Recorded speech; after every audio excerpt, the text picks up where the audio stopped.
Halo, assalamualaikum warahmatullahi wabarakatuh. Sila suratku mana sapu-sapuku. Seruntuk si kipe masih bawa ya Iqbal semua di channel Ogi Tuleng.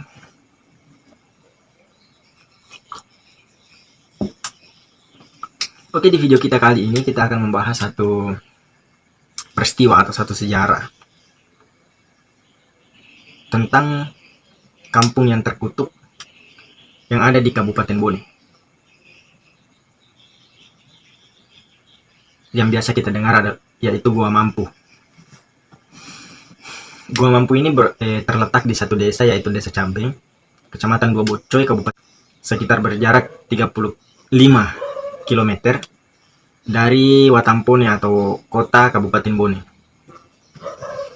Dan Gua Mampu ini luasnya 2000 meter persegi. Jadi luar biasa. Luar biasa luasnya gua ini. Gua ini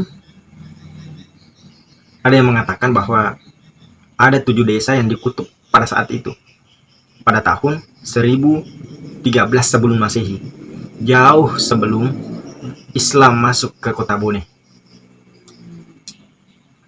Jadi kita langsung masuk ke sejarahnya saja. Kerajaan ini dinamakan Kerajaan Mampu. Kenapa dikatakan Kerajaan Mampu? Karena masyarakat pada saat itu mampu dalam segala hal, baik segala harta, materi ataupun non materi. Jadi dinamakanlah tempat itu atau kerajaan itu Kerajaan Mampu karena semua penduduknya, rakyatnya mampu pada saat itu. Singkat cerita, kerajaan ini dipimpin oleh satu raja yang bernama Laodang Patara dan istrinya Lawalelu.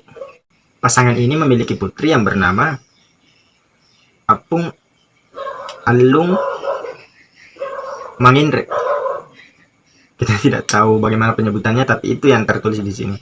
Apung Alung Manginrek. Nah, pada saat itu putrinya ini terkenal sebagai putri yang tidak pernah meninggalkan rumahnya. Putrinya ini kulitnya putih, bersih, cantik, dan dia tidak pernah meninggalkan rumahnya. Maka dia tahu Ogi akun rema lebih.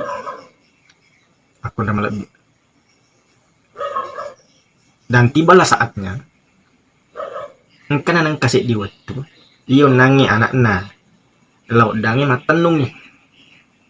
Matengangi matenung, dia menenun.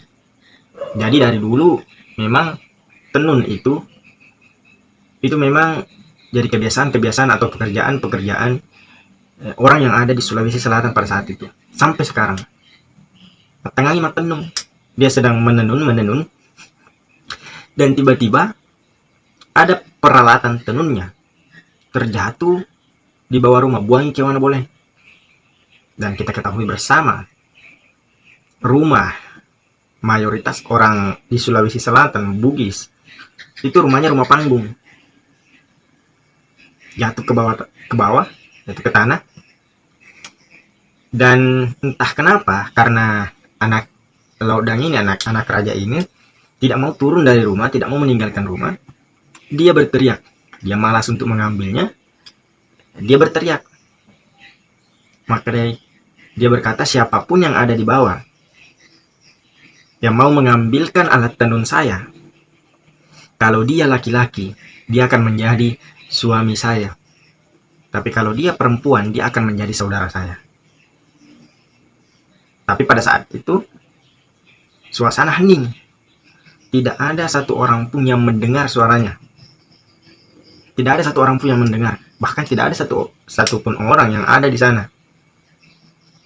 Dan pada saat itu, tiba-tiba ada seekor anjing jantan yang liar yang singgah mengambil itu. Dia menggigit alat tenun itu, kemudian dia naik ke rumah putri ini dan memberikannya. Putri ini langsung kaget dan berkata, mustahil saya akan memenuhi janji saya. Karena kenapa? Mustahil saya akan menikah dengan seekor anjing, kata putri tadi ini. Dan tak lama kemudian anjing itu turun. Kemudian dia pergi. Lantas Tuan Putri tadi ini memperhatikan gerak-gerik anjing itu. Dan tiba-tiba dia melihat batu di dahi, agak di sana ya, lindro, dahi, jidat di jidat anjing itu, dan dia berkata, "Tunggu, kenapa ada batu di jidatmu, di dahimu?" Dan anjing itu pun menoleh, kemudian dia berkata juga, "Bukan hanya di jidatku, di dahiku, di jidatmu juga ada." Nah, disitulah dinamakan si Jelo Tomampu. Nah, pada saat itu semua yang ada di sana, semua yang ada di sana, rumah, manusia, hewan, pohon, semua menjadi batu. Karena kenapa?